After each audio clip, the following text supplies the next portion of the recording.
The only way we know how to improve upon our previous pick, the mouth-watering mashed potato, is to add meat and some select veggies to make a casserole fit for a king.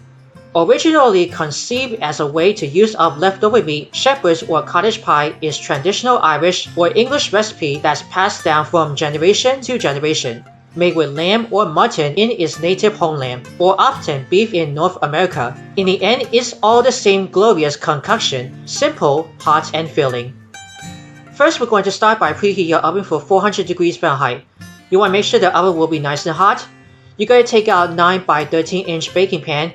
You want to overlap it to line with aluminum foil for easy cleanup, and spray it with non-stick cooking spray that I'm going to use it with olive oil, and set it aside.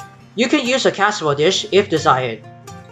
Now what I have in a large non-stick skillet over medium-high heat, I'm going to start with 3 tablespoons of extra virgin olive oil.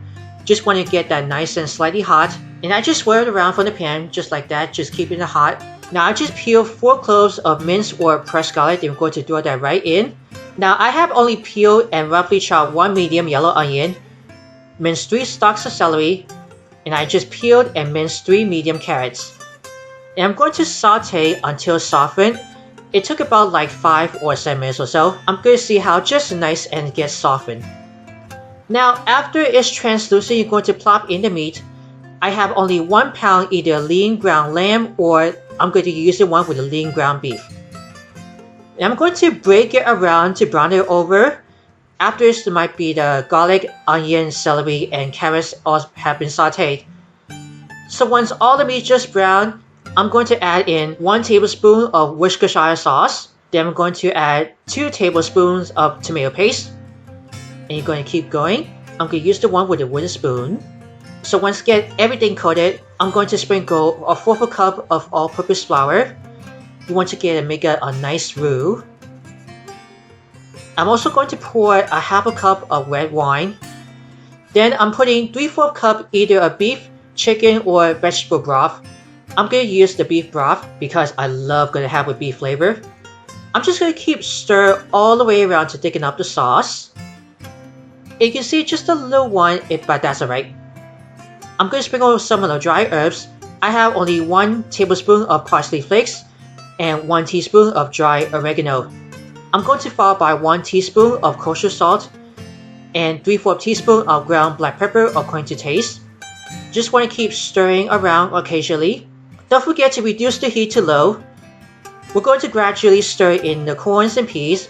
I have only about 3/4 cup of whole kernel sweet corns and 3/4 cup of baby sweet peas. I'm going to use the both one for the frozen has been already thawed. You can also boil both corns and peas if you can. It is up to you. Once that after you stir all the way, then you can go ahead and remove from the heat and set it for momentarily while preparing for the mashed potato topping. Now let's go around for the mashed potato toppings. What I have in a large bowl, I already peeled, chopped, and boiled 4 large russet potatoes for 25 minutes on high until tender, and I drained it really well. I have only about the white potatoes. You can use whatever type of potatoes if you can, doesn't really matter. And I'm going to mash it around, going to use it with the potato masher. And I'm going to stir in 4 tablespoons of melted butter. I'm also going to follow by for these. I have 3 tablespoons of grated Parmesan cheese, 1 tablespoon of garlic powder, 1 tablespoon of onion powder, 1 teaspoon of kosher salt, and 3/4 teaspoons of ground black pepper. I'm just going to keep mashing all the way around. Once again, I'm going to use the one with the potato masher. And don't forget to switch to the rubber spatula from the potato mashers. I'm going to throw in the sour cream. I have a 1/2 cup of sour cream. I'm just going to make a potato just smooth around. And I'm going to follow by 1 cup of shredded mild cheddar cheese. I'm going to fold it also, just to want to get the cheese just melted around, real coated. You have to use the rubber spatula to fold all those for the mashed potatoes. We're almost there. We'll be ready to assemble. Now you're going to pour the meat filling into a prepared pan. Then you want to spread it over. Going to use it with the back of the wooden spoon. Just want to make it very even. Then I'm also going to scoop it off with the mashed potatoes on top. I like to use the one with a rubber spatula. Then you want to evenly spread it around on the edge. You want to make sure the mashed potatoes is all covered in the meat filling. You can also use a fork to give that a little zigzaggy if you can, or you can give this for a little pattern. So once after you just spread it over, and you're going to put it in the oven for 30 minutes, has been preheated for 400 degrees Fahrenheit until the mashed potatoes are just slowly toasted on top. Just watch carefully and keep an eye on it in the oven. So once after 30 minutes, you're going to take it out of the oven. Then you're going to put it on the wire rack and ready to serve it hot. As you can see, all the mashed potatoes just nice and golden brown, and the meat filler just a little less, and I'm quite sure it's going to taste great. I'm just going to give you guys a little closer up all those mashed potatoes. I always remember when I just made my own recipes for homemade mashed potatoes from scratch. It tastes great. I'm probably sure you're going to serve it with some more gravy on top of those. I'm pretty sure you're going to love that. And here you go, here's the finished homemade shepherd's pie. If you're interested for more recipes, write down in the comments below if you want to say something. Make sure to view always and watch before sharing. Don't forget to give it a big thumbs up for everyone. As always, enjoy.